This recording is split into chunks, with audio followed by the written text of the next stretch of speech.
વાવ ધારાસભ્ય ગેનીબેન ઠાકોરે પાલનપુરના પાતાલેશ્વર મહાદેવ મંદિરના દર્શન કરી વિશ્વ મહિલા દિવસની શુભકામનાઓ આપી છે।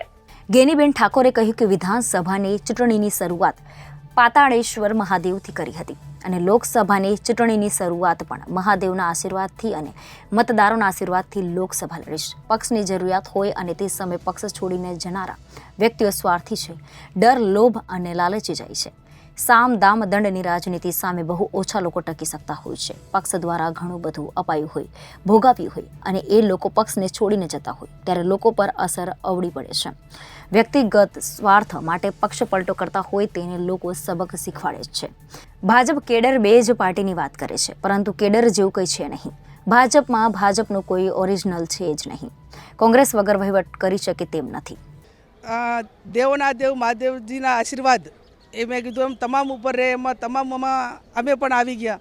ત્યારે શરૂઆત કોઈ પણ ક્ષેત્રની હોય એ દેવના દેવ મહાદેવના દર્શન કરીને હું જ્યારે વિધાનસભાના મતગણતરી માટે પણ અહીંથી જ દર્શન કરીને મતગણતરીના સ્થળ ઉપર જતી હોઉં છું। આસ્થાનું કેન્દ્ર છે, શ્રદ્ધાનું કેન્દ્ર છે।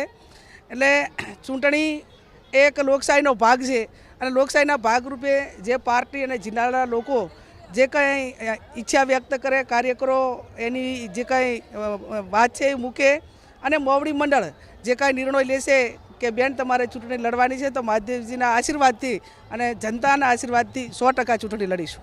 Reporter Thanaji Rajput, Janadesh news, Banaskantha.